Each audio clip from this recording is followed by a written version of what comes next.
Hi everyone, my Mama Nay Budget here and welcome back to the channel. It's been a while guys and I hope that you are all well.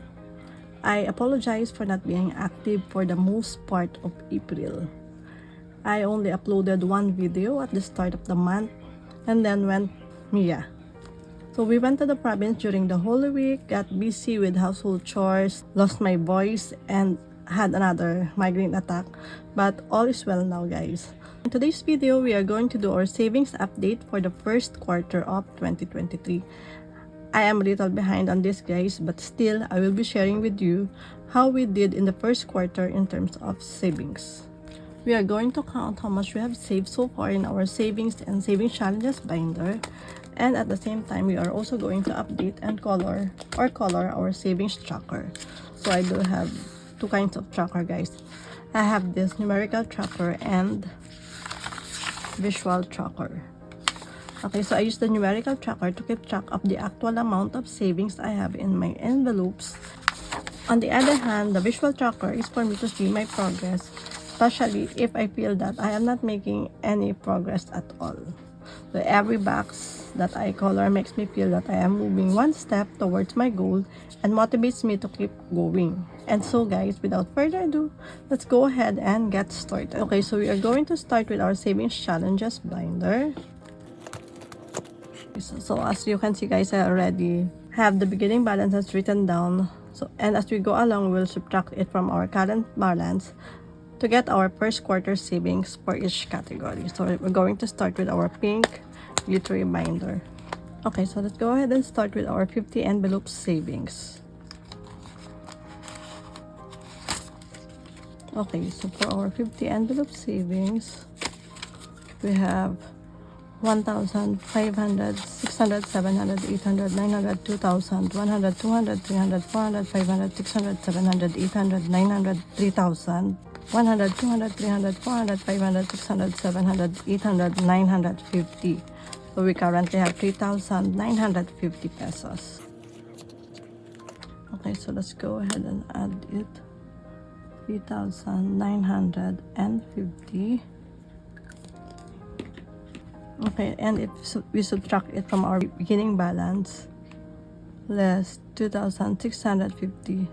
So we added 1,300 pesos in the first quarter. Okay, so that is done. Let me just put this back guys. Okay, so moving on, we have 50 pesos savings challenge. Okay, so in 50 pesos we have 50, 150, 250, 350, 450, 550, 650, 750, 850, 950, 1,050, 150, 250, 350, 450, 550, 600. So we have 1,600 pesos. Okay, so let me just write it down guys. We have 1,600 pesos, and if we subtract it from our beginning balance of 1,200, so we have added 400 pesos. And if you hear any background noise guys, I apologize because my husband is talking with someone on the phone. Okay, so that's it for our 50 pesos savings challenge.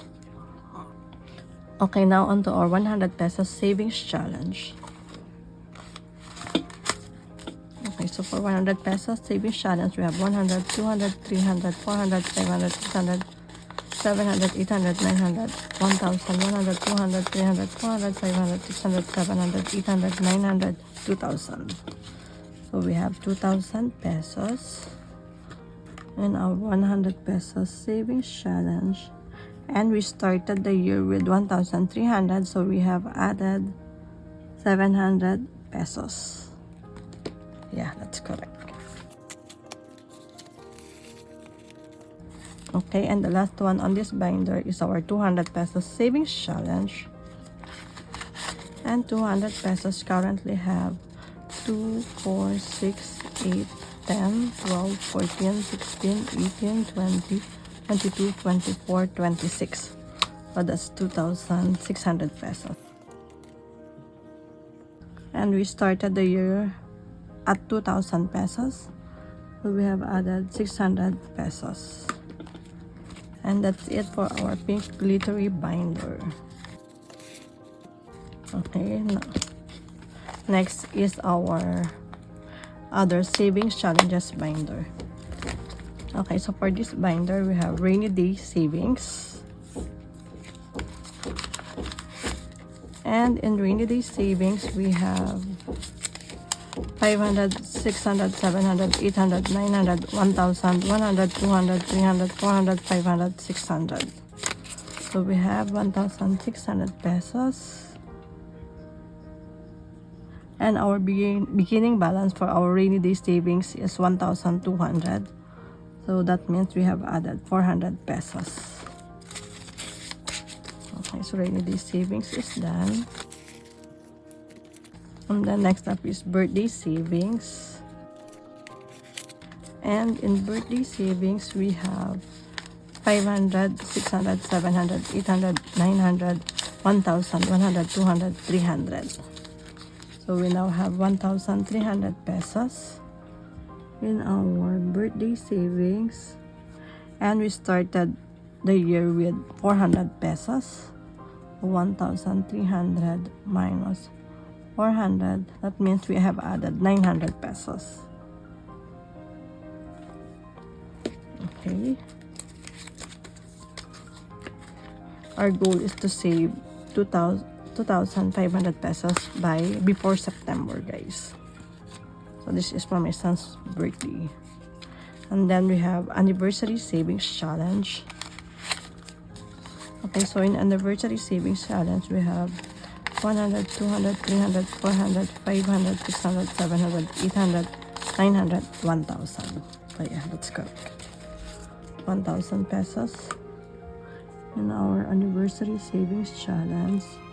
And we started the year with 300 pesos. So that means we have added 700 pesos. And for our anniversary savings challenge, guys, our goal is to save 2,500 pesos by October. So we still need 1,500 pesos more. And now we have Christmas savings challenge. Okay, so let's see how much we have in our Christmas savings challenge.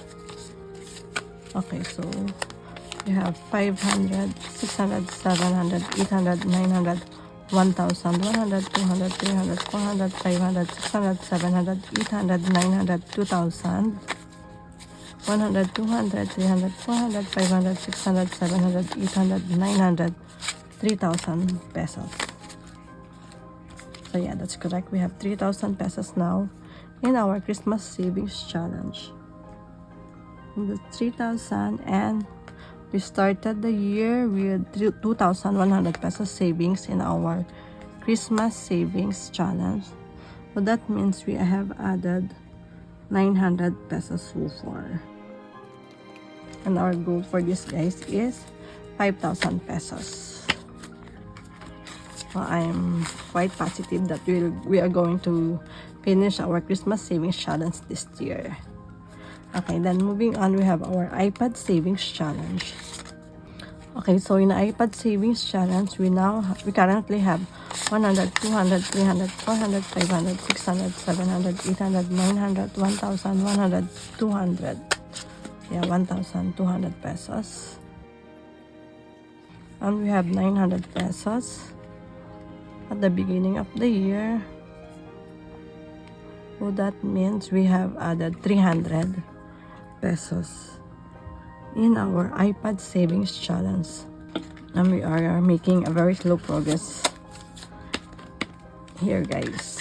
But because this is not our priority. So yeah, so we'll just continue saving. So iPad is done. Next up is investment savings challenge. Okay, so in investment challenge, we have 100, 200, 300, 400, 500, 600, 700, 800, 900, 1,000, 150, 250, 300, 1,300. Let's see, guys. 1, 2, 3, 4, 5, 11, 12, 13. Yeah, 1,300 pesos. Okay, and our beginning balance is 1,000 pesos. So that means we have added 300 pesos. So that's 100 pesos per month. It's okay, guys. And then we have retirement savings.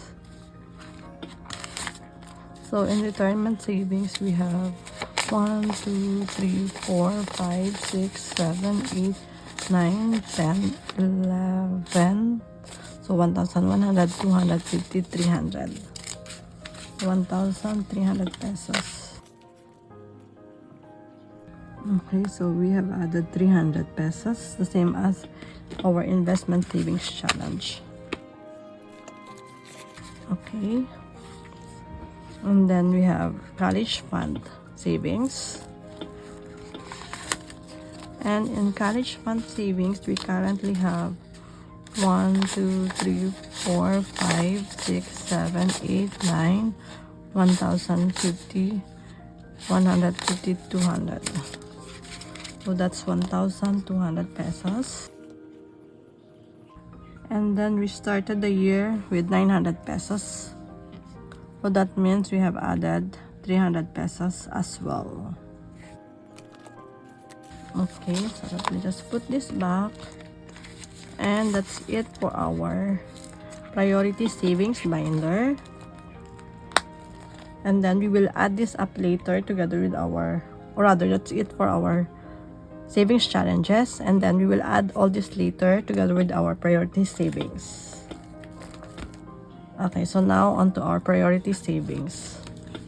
Okay, so for our priority savings, we will also update our visual tracker. And also guys, I took out all the money that I have in our priority savings and deposited it in our savings account to start with a fresh envelope. So I am not going to include last year's savings or balances except for that fund, which is our priority goal for this year or for the next couple of years, guys. Okay, so let's go ahead and start with our personal savings. And in personal savings, based on our tracker, we have 1,600 pesos. But okay, let's see guys, we have 1,600 pesos, 1,500, 600, which is correct, but we are going to subtract or deduct 400 pesos, which is for April savings. So that means we have 1,200 pesos at the end of the first quarter. So yeah, and I'm going to erase all of my beginning balances, guys, because we're not going to include this.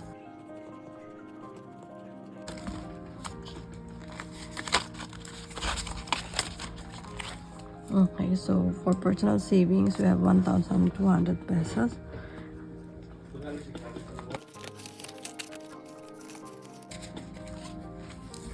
Okay, so let me just put this to the side and update our tracker, visual tracker.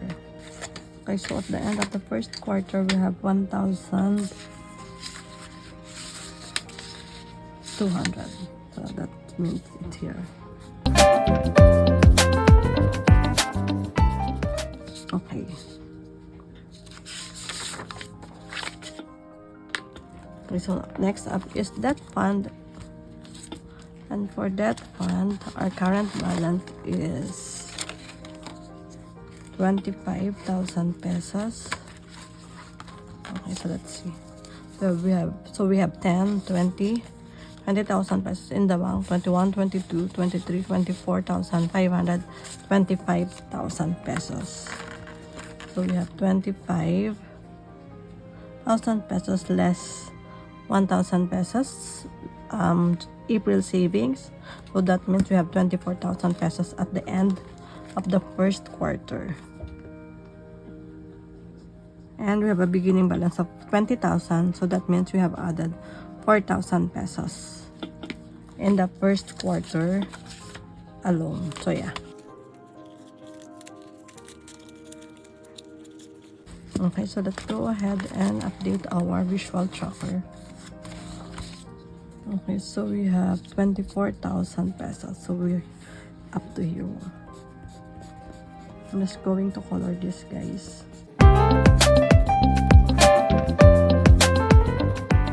Okay, so we have 24,000 pesos in the first quarter for our priority savings, for our debt fund. Okay, so that's it. And now we have our emergency fund. Okay, so let's see how much we have in our emergency fund so far. Okay, so as per our tracker, we have 1,800 pesos. So let's go ahead and check. 1,000, 100, 200, 300, 400, 500, 600, 700, 800. And then let's subtract 400 pesos, which is our April savings. So that means we have 1,400 pesos at the end of the first quarter. But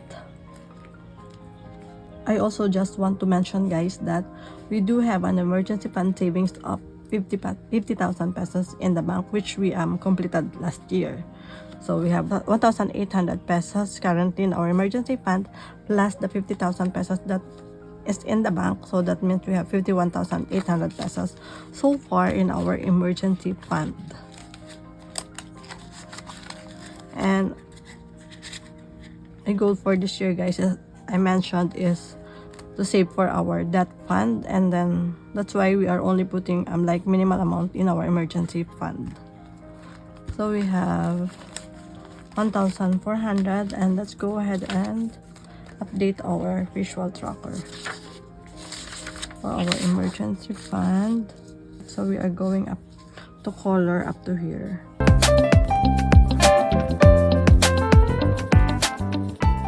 Okay, so like I said, guys, emergency fund took a back seat for that fund. So our goal for this year is to save 4,000 pesos only in our emergency fund, just to add, to our existing emergency fund. And eventually, I hope in the next 2 to 3 years we can, complete our 3 months emergency fund savings. So yeah. Anyway, moving on, we have calamity fund. Alright, so let's see how much we have in calamity fund. Calamity fund, we have 800 pesos. 1, 2, 3, 4, 5, 6, 7, 800.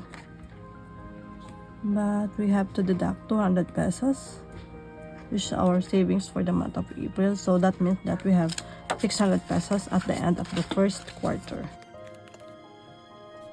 600 pesos.